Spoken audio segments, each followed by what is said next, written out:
habría permanecido sepultada con su Señor si Jesucristo no hubiera resucitado? La iglesia viva y radiante del día de Pentecostés no nació de un dirigente muerto. ¿Qué haremos con el testimonio de los que vieron a Jesús después de su resurrección? Muchos de los cuales hablaron con él, le tocaron, comieron con él. Con el testimonio de centenares de quienes Pablo dijo que vivían en su día.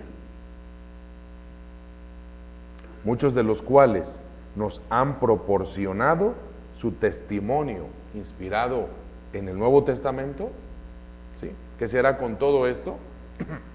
¿Cómo recibiremos, página 125, el testimonio de hombres que por su honradez y sinceridad jamás habrían predicado un mensaje si hubieran creído que era falso y que lo sacrificaron todo por esa predicación?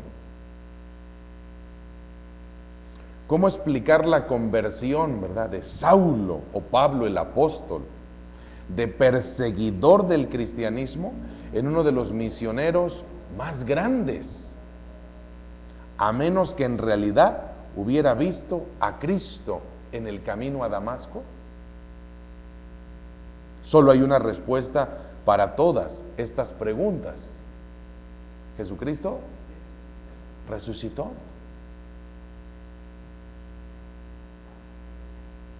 Se han realizado intentos de evadir la verdad.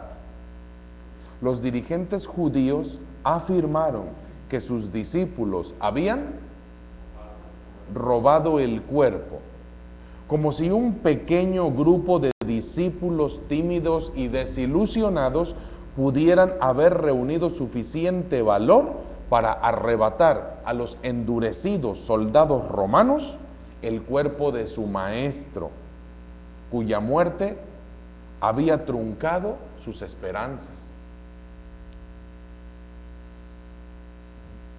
Algunos estudiosos modernos tienen otras explicaciones. Dicen, los discípulos experimentaron simplemente una visión, dicen, como si centenares de personas hubieran visto la misma visión y se hubieran imaginado que veían realmente a Cristo. Otra, Jesús no murió en realidad, sino que se desmayó y estaba todavía con vida cuando fue quitado de la cruz. ¿Sí? Es la también llamada teoría del síncope. Como si un pálido y débil Jesucristo, bañado en sangre, hubiera podido persuadir a los discípulos que dudaban, ¿sí?, y especialmente a Tomás, de que era el Cristo resucitado de la vida.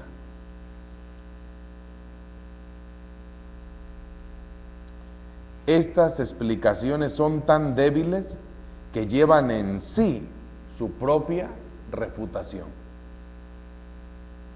De nuevo afirmamos lo que sigue: Cristo resucitó. ¿Sí? De Witt, el teólogo liberal, afirmó que la resurrección de Jesucristo no puede ponerse en duda, de la misma manera que no se pone en duda la certeza histórica del asesinato de César. Entonces, la evidencia de la resurrección, la tumba vacía. Ahí está, la evidencia, ahí estaba la evidencia, la tumba vacía. ¿Sí? Uno de los evangelios señala, ¿verdad?, que la palabra de los ángeles a las mujeres que fueron no está aquí, pues ha resucitado. ¿Sí? Ellas iban a la tumba. ¿Por qué buscáis entre los muertos al que vive? No está aquí, pues ha resucitado. Entonces, la realidad, la evidencia, el significado. ¿Qué significa? ¿Qué significa la resurrección? ¿Qué significa? Observemos, ¿sí?, estos puntos. Tenemos la primera palabra que dice significa. ¿Puede anteponerle un 1 a ese significa? ¿Puede anteponer un 1 para que diga primero? Significa que Jesús es todo lo que afirmó ser. ¿Sí? Hijo de Dios, Salvador, Señor. El mundo respondió a las afirmaciones de Jesús. El mundo respondió a las afirmaciones y derechos de Jesús enviándolo a la cruz. Dios respondió resucitándole. ¿Ok? Segundo, anteponga un 2.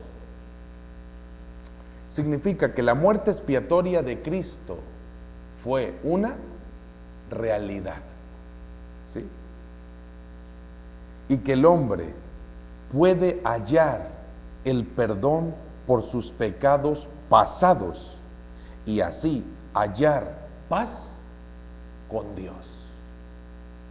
Si realmente la muerte de Cristo fue una muerte expiatoria, es decir, ¿verdad?, una muerte que cubre, que quita el pecado, que perdona, que redime, que reconcilia. Entonces el hombre puede hallar paz con Dios. La resurrección es realmente la consumación de la muerte expiatoria de Cristo. Es la conclusión, la corona de la muerte expiatoria de Cristo. ¿Cómo sabemos que no era una muerte ordinaria? ¿Cómo sabemos que lavará realmente el pecado? Porque resucitó. Si algún otro hombre en la historia hubiera hecho aseveraciones de ese tipo, yo soy el perdón, yo soy la vida, ¿verdad?, y todo lo hubiese corroborado así, resucitando, pues se le daría crédito. Pero ni nadie se ha atrevido a decir semejantes palabras, ni tampoco ha resucitado. Tercero, tenemos otra vez, significa, anteponga un 3, significa, dice el libro, que tenemos un sumo sacerdote en los cielos. Fíjese, dice, significa que tenemos ¿un qué? Sumo sacerdote en los cielos. Para que no cause confusión esta palabra, sumo sacerdote, porque si se queda así, ¿a qué da origen a pensar? El hecho de decir, tenemos un sumo sacerdote en los cielos, ¿verdad? Genera la idea entonces de que tenemos un intermediario. Volvemos a la idea de un abogado, un intercesor. No, abogado no, intercesor no. Profeta, sacerdote y rey. Consumado es, terminado está. La obra sacerdotal termina en la cruz, resucita, es rey y señor, el carácter real. Hoy un sacerdote que sigue intercediendo, etc. No. Por eso la sugerencia, podemos cambiar la palabra sumo sacerdote entre paréntesis, sumo sacerdote entre paréntesis, por amigo y señor, arriba. Tenemos un amigo y señor. Ya no os llamaré siervos, porque el siervo no conoce lo que su señor hace. Llamaré amigos, porque sabéis a dónde voy. Si lo sabéis. Entonces, el tercero quedaría así, el tercer significado. Significa que tenemos un amigo y Señor en los cielos, que simpatiza con nosotros, que ha vivido nuestra vida y conoce nuestras tristezas y enfermedades. Es importante todo esto que estamos diciendo, ¿sí? Y que está capacitado para darnos, ¿qué? Para darnos poder, fíjese, para vivir la vida cristiana día tras día. El que murió por nosotros, vive ahora por nosotros, para nosotros o en nosotros, por medio de su Espíritu.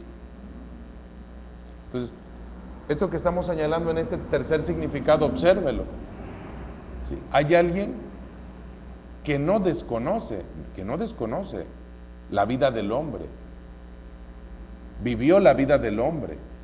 Dice un texto de Hebreos, tentado en todo pero sin pecado. ¿Sí? Observe eso. De ahí entonces que el hombre puede tener seguridad al orar, al pedir a alguien que vivió la vida humana. De ahí también la expresión, la frase, la verdad. Jesús vino al mundo para ser hombre, no para ser Dios. Para poder entender al hombre y demostrarle si se puede vencer el pecado o no. El primer hombre, Adán, tentado, cedió, falló. El segundo hombre, el segundo Adán, Jesucristo, tentado, no cedió, venció. Y dijo, ejemplo os he dado, para que como yo os he hecho, vosotros también hagáis. ¿Sí? Entonces dejó un ejemplo de lo que el hombre puede hacer en esta naturaleza humana, ¿no? En esta naturaleza humana. Porque si dejó un ejemplo inalcanzable,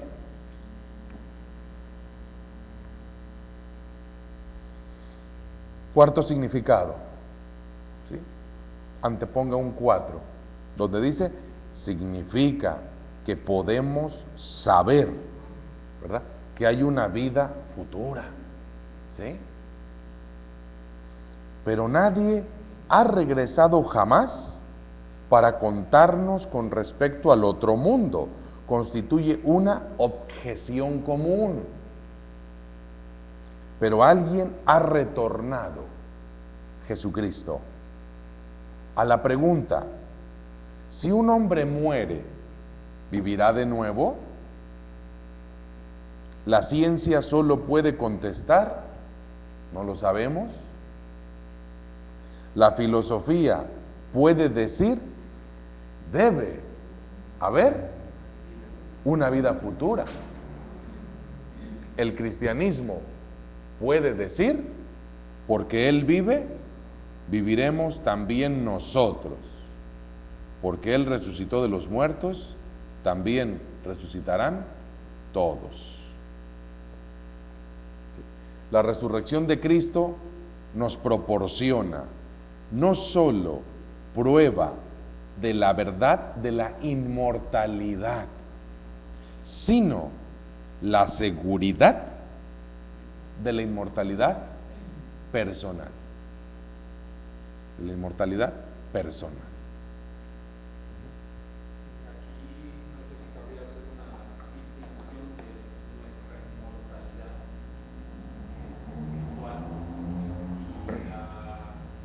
Física.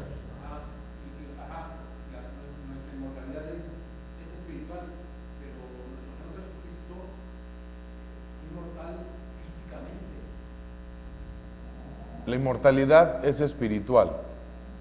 El Cristo resucitado, ¿verdad?, reasume su cuerpo, su forma, más que su cuerpo, su forma corpórea, para efectos de identificación, no por necesidad. El Verbo retorna al seno de la deidad y Dios es espíritu. No está limitado a un cuerpo. ¿Ok? Repito, entonces el Cristo resucitado reasume su forma corporal en lo que se llama un cuerpo glorificado, no material.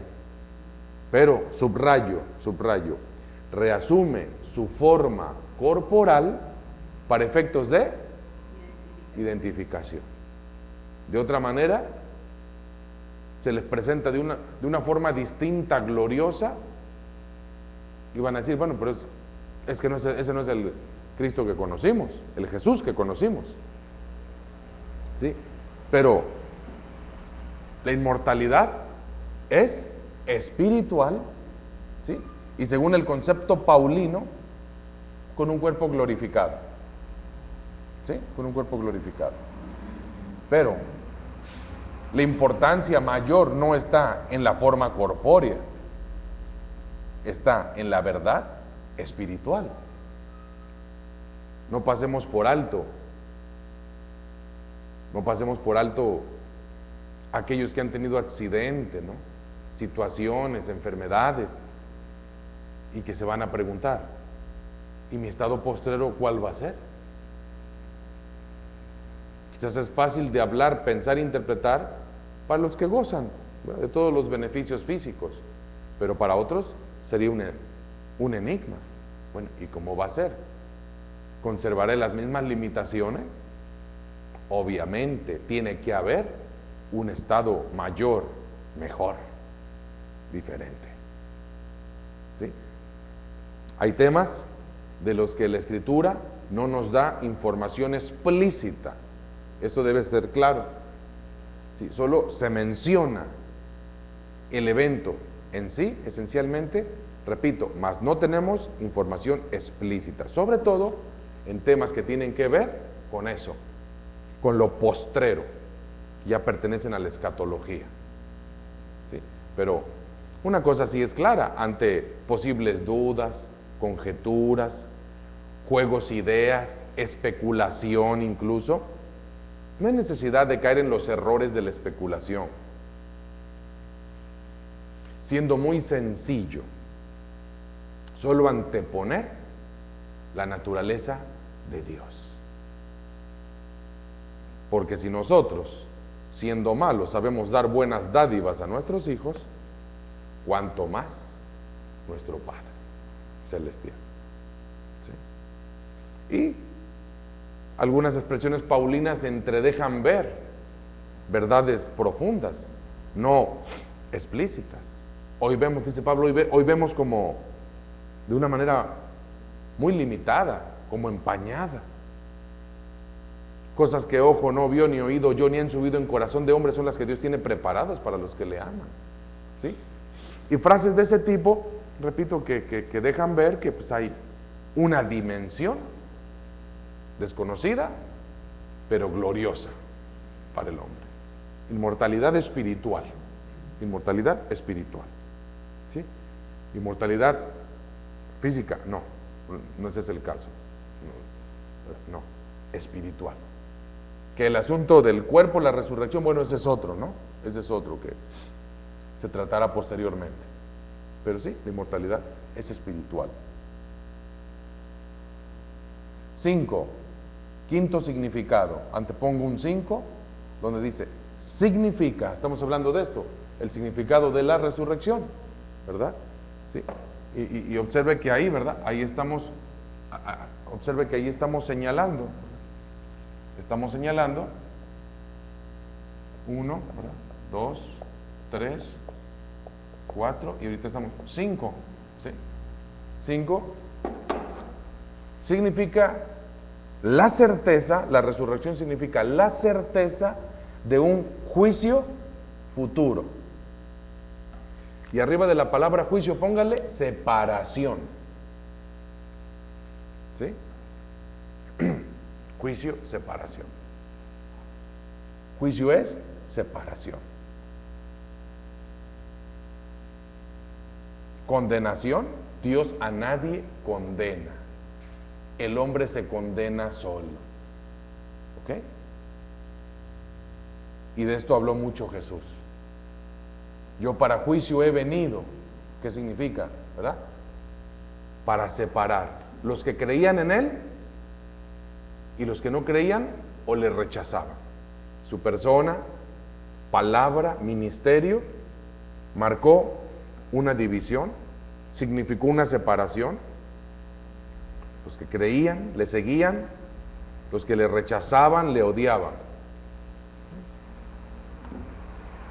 En ese sentido, eso es lo que significa, no he venido a traer paz, sino a meter espada. ¿Sí?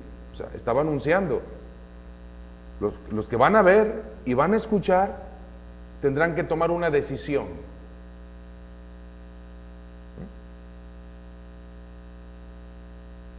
Una decisión. ¿Cuál es la decisión? En ese sentido, significó esa separación, ese juicio. Entonces, estamos leyendo aquí, la resurrección 5, la resurrección significa la certeza de un juicio futuro, o sea, una separación futura, tal como lo ha dicho el apóstol inspirado. Dios ha establecido un día en el cual juzgará al mundo con justicia por aquel varón al cual designó, dando fe a todos con haberle levantado de los muertos. ¿Sí? Leemos en Hebreos 17:31. Tan cierto, ¿verdad?, como Jesús resucitó de los muertos para ser juez de los hombres, así también los hombres resucitarán de la tumba para ser juzgados por Él.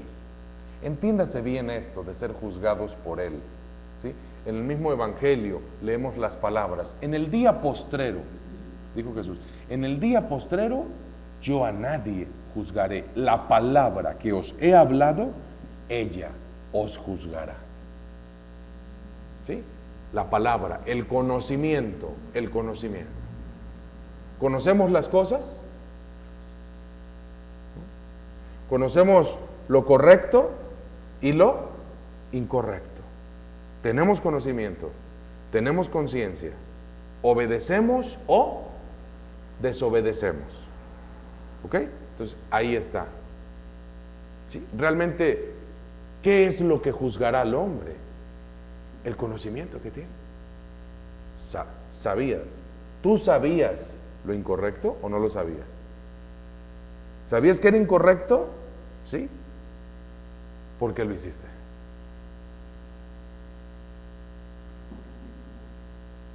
Juzgados por la palabra, por el conocimiento, por el conocimiento. ¿Sí? El conocimiento es responsabilidad. El conocimiento es responsabilidad. Desde luego que el hombre está acostumbrado a pretextarse, excusarse, ser autoindulgente con tal de evadir la responsabilidad. Conoceréis la verdad y la verdad os hará libres. Y cuando se conoce la verdad y se confronta, no, mejor retrocedemos. No quiero dejar mi molde, no quiero dejar mis costumbres, todo a lo que ya me acostumbré. Y querer o sin queriendo se rechaza la verdad por la fuerza de la costumbre. Pero eso no va a justificar en el día postrero. Es que era la tradición de mis padres, pero tú conociste la verdad y no la tomaste. El liderazgo religioso en tiempos de Jesús, fariseos, saduceos, ¿qué les dijo Jesús? Si fuerais ciegos, no tendríais pecado, pero porque decís vemos, vuestro pecado permanece. En Juan 9, cuando sanó a aquel ciego de nacimiento. Y los líderes religiosos, en vez de glorificar a Dios por sendo milagro en día de reposo, se dedicaron a criticar, señalar, juzgar, condenar, reprochar, reprobar a Jesús. ¿Y cuántas veces presionaron al hombre sanado? Di que ese hombre no es de Dios. ¿Cómo se le ocurre hacer un milagro de esta naturaleza en día de reposo? O sea, nosotros hoy leemos eso, vemos eso y decimos, eso es ridículo, ¿verdad? Estaban aferrados. Pero ¿qué había de por medio y detrás? Su envidia, su envidia. Ellos querían ser los únicos. Querían que se dijera que eran lo único, lo mejor, lo más grande. ¿Sí? Que querían seguir siendo. No aceptaban que otro hombre hiciera, tuviera, o sea, envidia.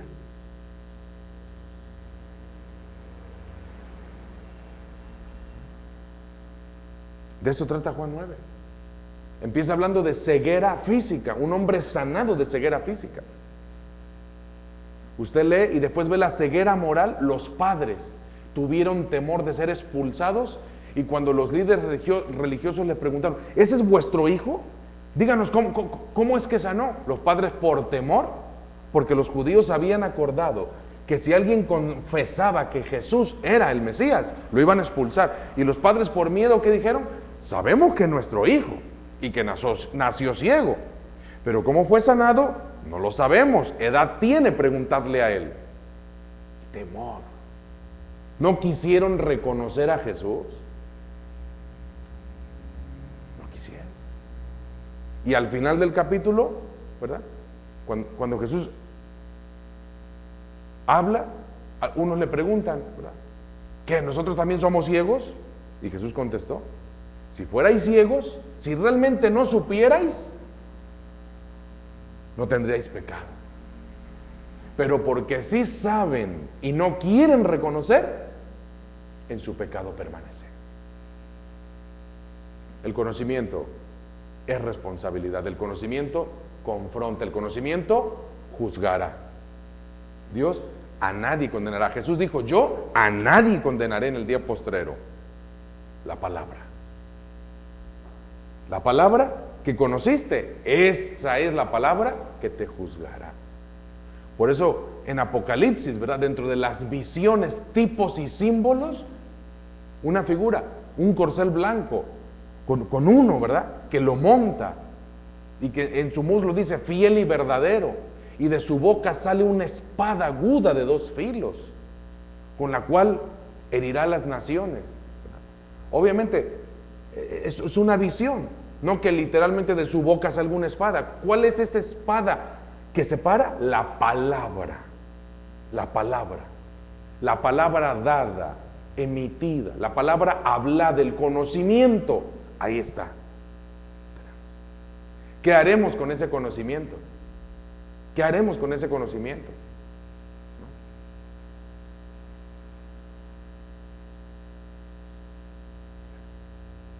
¿Qué es lo que el hombre ha hecho con el conocimiento?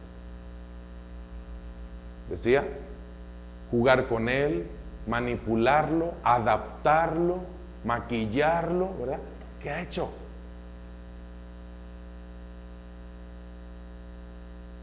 O respetarlo y obedecerlo. Si está escrito, así está. No le voy a dar la vuelta, no le voy a torcer, no lo voy a adaptar a mí, yo me voy a adaptar a él.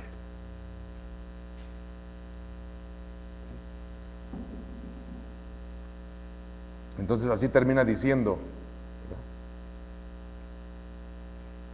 este párrafo: tan cierto como Jesús resucitó de los muertos para ser juez de los hombres, así también los hombres resucitarán de la tumba para ser juzgados por él, o sea, ser juzgados por la palabra, por el conocimiento. ¿Sí? Entonces, tenemos, ¿verdad? Ahora sí que a mayor cúmulo de conocimiento, mayor responsabilidad, ¿verdad? Responsabilidad. Y recordemos que aún la ignorancia no exime de responsabilidad. ¿Sí? Porque hay facultades internas, testigos internos, como cita Pablo en Romanos 2, 12 al 15, los que bajo conocimiento de ley pecan, por ese conocimiento de ley serán juzgados. Pero los que sin conocimiento de códigos civiles pecan, no serán juzgados por eso, sino por su conciencia, su corazón, o sea, su alma y sus razonamientos. Romanos 2, 12 al 15. Eso es lo que se ha llamado la ley de la conciencia. Hay mucha gente que no conoce códigos civiles, en la selva, en la sierra, en cuántos lugares, pero sí tiene pautas internas, testigos internos, intuiciones internas que le tienen que llevar.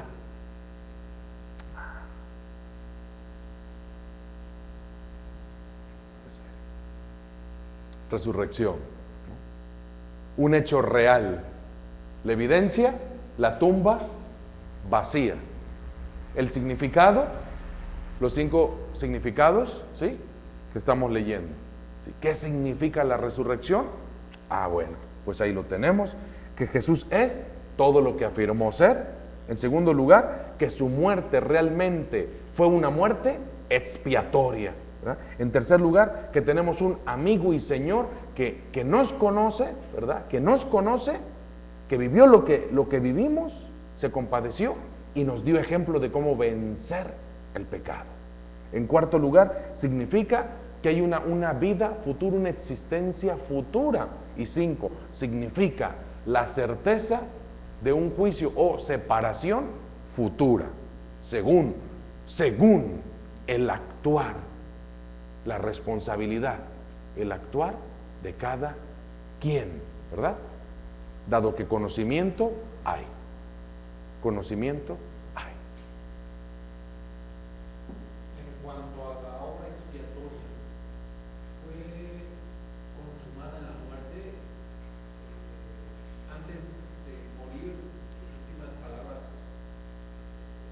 fueron esas: consumado está, hecho está. La resurrección reafirma esa, Confirma. esa. La resurrección confirma que es todo lo que dijo ser, y que por lo tanto dentro de esa obra, su muerte, que estaba profetizada, Isaías 53, toda la tipología en el tabernáculo, en los sacrificios, la resurrección simplemente confirma, corrobora que es lo que dijo ser, y que por lo tanto la muerte de Jesucristo fue una muerte expiatoria. Y de ser una muerte expiatoria, como lo vamos a ver en el tema de expiación, una muerte expiatoria, la muerte expiatoria de Jesucristo tiene efecto sobre el pasado, lo que se llama un efecto retrospectivo, y tiene un efecto retroactivo desde hasta el presente. Eso es parte de lo que significa decir una muerte expiatoria, ¿sí? La obra termina ahí, pero el efecto continúa. La obra ahí se consuma, pero el efecto continúa, el beneficio continúa de la muerte expiatoria. Por eso es que hoy podemos decir, hoy somos perdonados por lo que Cristo hizo o está haciendo. ¿Por qué? Correcto, por lo que Cristo hizo, una obra consumada, pero con efecto presente. Porque si decimos, hoy somos perdonados por lo que Cristo está haciendo, entonces ¿tendrían sentido aquellas expresiones de no hagamos más llorar a Dios? No sigamos crucificando a Cristo, ¿verdad? O sea, no son frases que no, o sea, no, ¿me explico? Eso. Hay un efecto retrospectivo hacia atrás y retroactivo desde su muerte hasta el presente, ¿sí? Esto lo vemos, repito, en el tema de expiación, ahí lo vemos esto bien al detalle, ¿sí? Retroactivo, retrospectivo hacia atrás, retroactivo desde hasta, ¿sí? Entonces, no, hoy somos perdonados por lo que Cristo hizo, no por lo que está haciendo, ¿sí? Que el hombre falle y peca, sí, pero eso no significa que realmente lo seguimos crucificando, ¿no? Sino que tenemos que entenderlo bien, enfocarlo, para no producir confusiones, ¿no? O ideas equivocadas de que sigue suplicando y sigue intercediendo, etcétera. No, tenemos que entender bien el tema. Sí. En relación al punto 3, que dice, significa que tenemos un sumo sacerdote, sobre tantas palabras, que no es una cuestión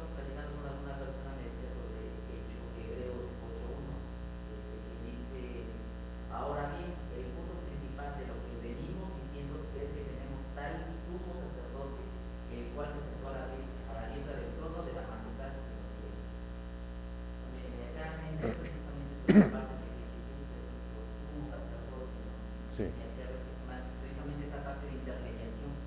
exacto. La interpretación correcta de ese texto empieza por entender el propósito de la carta a los hebreos. Es lo primero. ¿Por qué fue escrita la carta a los hebreos? ¿Ok? Entonces, es un escritor hebreo que piensa, es un escritor judío que piensa así en la cultura hebrea. Y el propósito de esa carta es animar, ayudar a muchos judíos que estaban tentados a regresar al ceremonial judaico. Mientras que todos estos judíos, hebreos, cristianos, porque ahora han creído en Cristo y son llamados a ejercer una fe viva, ¿verdad? Como viendo al invisible. Pero ahora la fe cristiana quizás es intangible, mientras que el fastuoso templo es tan tangible, el ceremonial es tan llamativo. Entonces, muchos cristianos estaban siendo tentados a volver al ceremonial, cambiando la realidad por la sombra. Uno, hay que entender por qué se escribió la carta. Y entonces eso va a ayudar a entender el lenguaje que usa el escritor. El lenguaje que usa.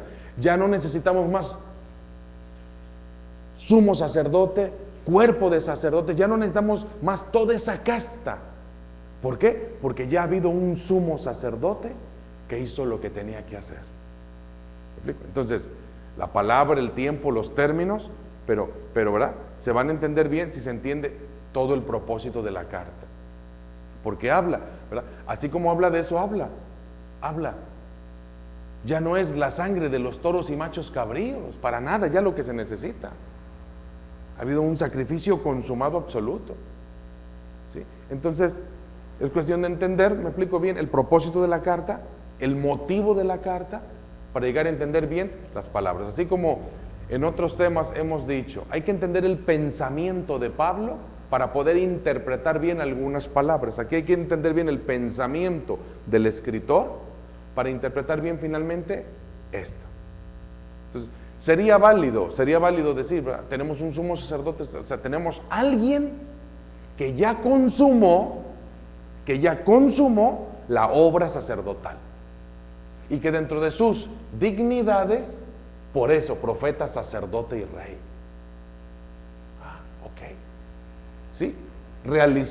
Consumó una obra sacerdotal.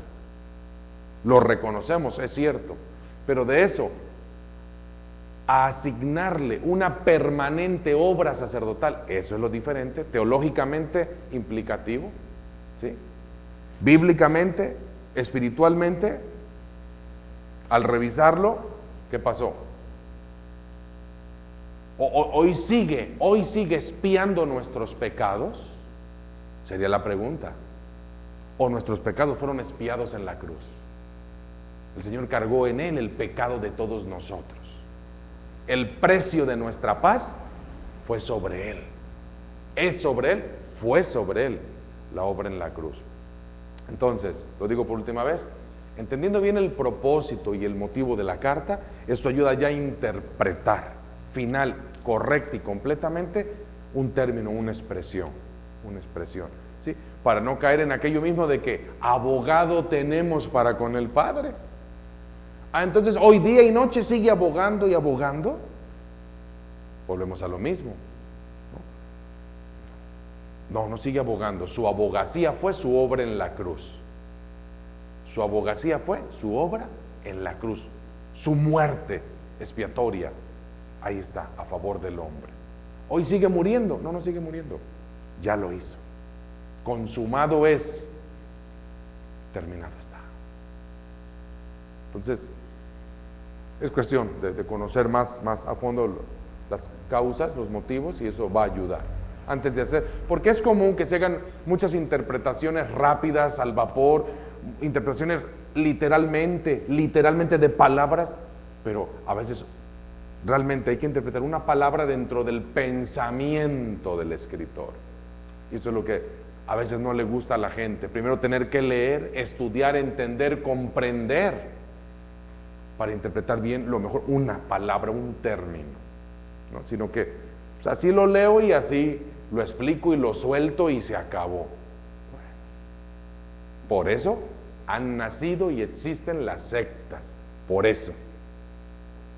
Porque a alguien se le hace fácil leer una palabra, un término y explicarlo a su manera. Por eso existen las sectas, porque no se respeta el sentido general. Entonces, hasta ahí tenemos, ¿verdad? Ahí tenemos la resurrección, ¿sí? La resurrección, y ya posteriormente iremos al otro punto que es muerte, resurrección, ascensión, ¿sí? La ascensión de Cristo, ¿sí? Muerte, la importancia y significado. Descenso, el estado intermedio o descenso del Salvador al Hades, descenso. Sí, importancia, que es importancia y significado. Sí. Bien, entonces, ¿verdad? En cuanto a esto, hasta aquí llegamos, ¿verdad? En cuanto a clase presencial, hoy se inicia una breve pausa, ¿sí? Por este periodo decembrino de vacaciones. Recuerden que vamos con el calendario de la SEP, ¿sí? Retomando clase el lunes 13 de enero, en cuanto a clases presenciales, porque ya sabemos que tenemos el beneficio, ¿no? de las clases en internet, que se pueden reproducir para estar fortaleciendo los estudios, ¿verdad? Entonces tenemos ahí el apoyo, ¿verdad?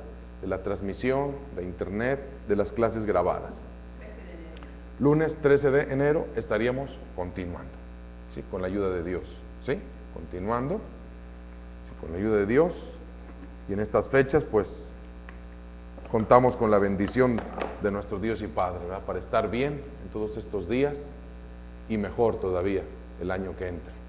Con la ayuda y bendición de Dios, ahí estamos, ¿verdad? Bueno, Sara tuvo que salir, pero por ahí está. Estamos a mediados de mes, agradecemos el apoyo a la radio, la cooperación a la radio, pues muchas gracias, ¿verdad? El programa sigue adelante. Al salir, quien guste puede hacerlo, ¿sí?